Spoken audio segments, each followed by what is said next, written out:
Pemantauan hasil-hasil kebijakan terdiri dari serangkaian aktivitas yang mendeskripsikan dan menganalisis pengembangan dan implementasi kebijakan, mengidentifikasi potensi kesenjangan dalam proses, menguraikan area untuk perbaikan, dan meminta pertanggungjawaban pelaksana kebijakan atas aktivitas mereka.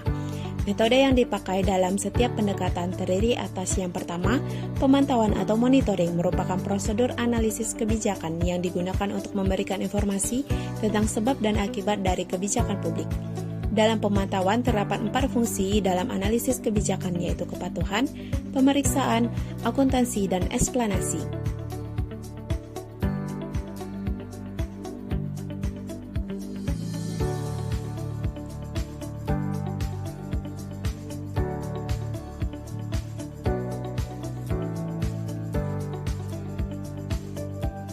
Dalam memantau hasil kebijakan terdiri dari beberapa tahapan, di antaranya yang pertama, sumber-sumber informasi guna mendapatkan informasi yang relevan, reliable, dan valid, dan yang kedua, membedakan jenis-jenis hasil kebijakan.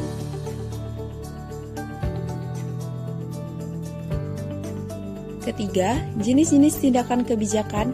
Yang keempat, definisi dan indikator.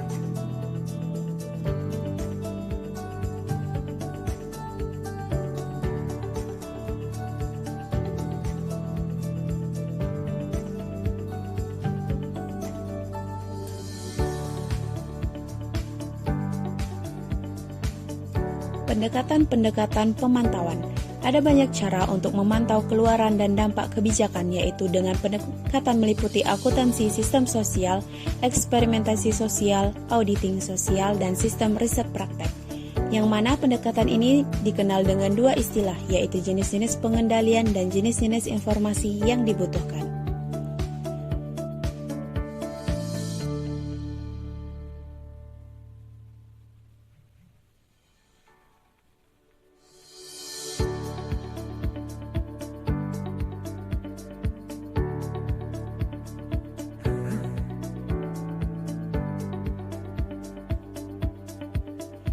Teknik-teknik pemantauan meliputi 1. Sajian grafik, 2. Indeks Gini, 3. Tampilan tabel, 4. Indeks, 5. Analisis waktu berkala terinterupsi, yang keenam, analisis berkala terkontrol, dan yang ketujuh, analisis discontinue regresi.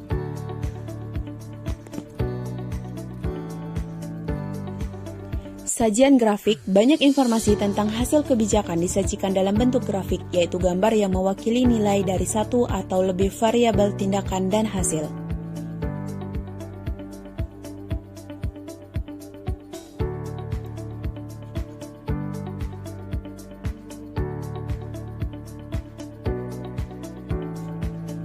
Indeks Gini mengukur proporsi dari total wilayah di bawah garis diagonal yang terletak di wilayah di antara garis diagonal dan kurva Lorenz.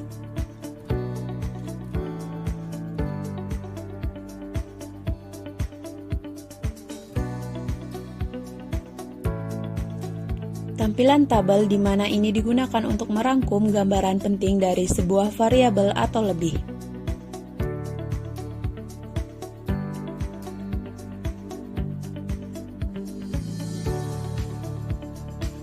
Sebuah cara yang bermanfaat untuk memantau perubahan variabel-variabel hasil kebijakan antar waktu adalah dengan membentuk angka-angka indeks.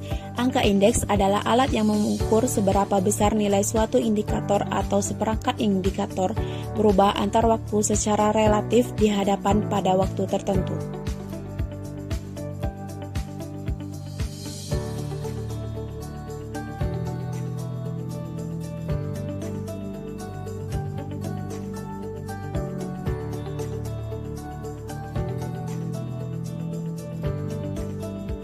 Analisis waktu berkala terinterupsi adalah suatu prosedur untuk menunjukkan akibat dari tindakan kebijakan terhadap hasil kebijakan dalam bentuk grafik.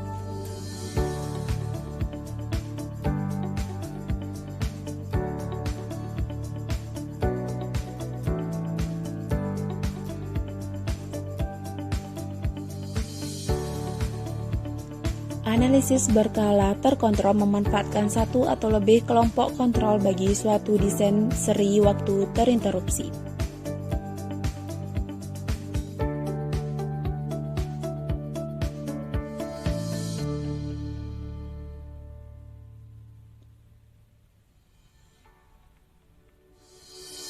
analisis discontinue regresi.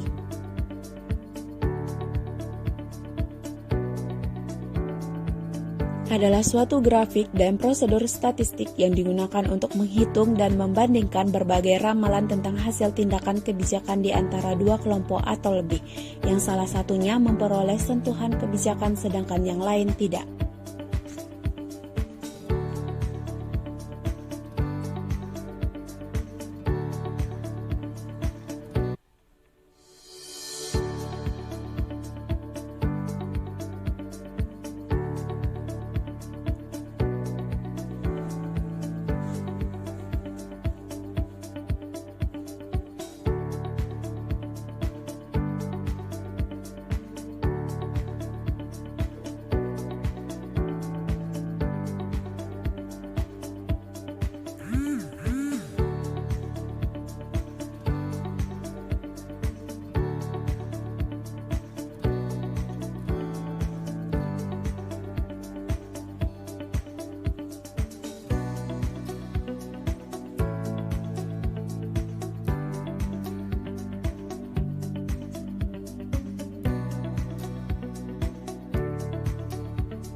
Berikut ini cuplikan contoh kebijakan publik.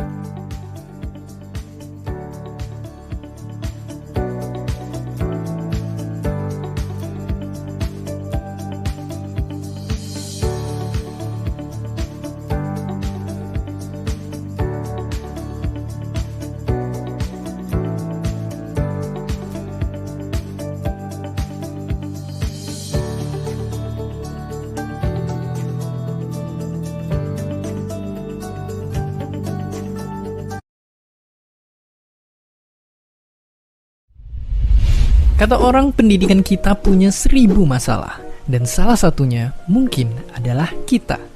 Ya, kemampuan belajar siswa Indonesia dibilang rendah. Untuk ngetes benar atau enggak, coba aja jawab pertanyaan ini. Kalian punya waktu sampai video ini berakhir untuk menjawabnya. Gimana? Susah? Kalau emang ngerasa kesulitan, bisa jadi survei yang satu ini tuh benar.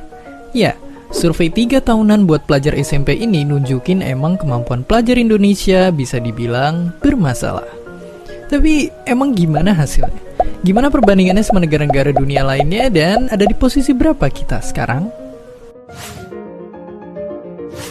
Jawabannya kita ada di peringkat ke-7 dunia, tapi dari bawah. Ya, survei yang dibuat untuk mengukur kemampuan anak SMP dalam 3 bidang ini ternyata masih terlalu sulit. Nyatanya kita ada di peringkat ke-71 secara keseluruhan, kalah dari negara-negara yang emang terkenal maju pendidikannya dan bahkan kalah sama negara-negara yang umurnya belum sepertiga Indonesia. Sedihnya lagi, tren pelajar-pelajar kita belakangan ini pun turun terus-menerus. Tapi tunggu dulu, apakah tes PISA ini emang bisa ngegambarin realita pendidikan kita yang sebenarnya? Terus apa sih yang bisa kita lakuin ke depannya?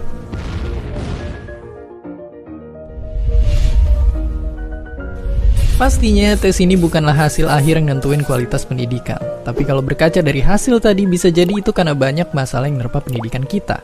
Yang salah satunya karena masih adanya kebiasaan ngehafal yang bikin kita nggak ngerti kenapa suatu materi dipelajarin. Misalnya, coba kita balik ke teka-teki tadi. Disadarin atau enggak, sekolah ngajarin kita rumusnya dan lupa ngejelasin kalau masalah kayak gini sering banget kita hadapin di kehidupan sehari-hari. Tapi masalahnya, nggak cuma ada di sekolah aja, tapi juga di luar kelas. Misalnya kayak kondisi sosial ekonomi pelajar yang nggak merata yang akhirnya bikin hasil tes mereka jomplang dan tentu aja masalah-masalah lainnya. Makanya biar pendidikan kita bisa bersaing, kita perlu berkaca dari hasil survei ini dan ngambil kebijakan. Contohnya kayak UN yang baru-baru ini diilangin, yang perlu kita lakuin buat perbaikin pendidikan Indonesia. Bapak pendiri bangsa kita pernah bilang satu ucapan yang terkenal. Katanya, hanya satu tanah yang bisa disebut tanah airku. Ia berkembang dengan usaha dan usaha itu adalah usahaku. Ngelihat kondisi sekarang, ucapan itu bisa jadi dorongan buat kita semua yang meski di tengah fakta menyedihkan kualitas pendidikan di negara kita, kitalah yang harus ikut berjuang menyelesaikannya. Dan seperti biasa, terima kasih.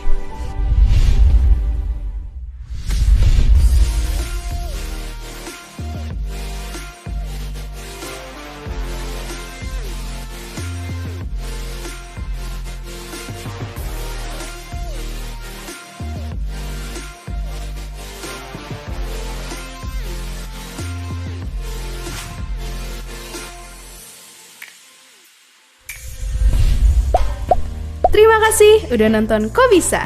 Punya pertanyaan lagi? Tulis aja di kolom komentar di bawah. Keep asking and stay curious.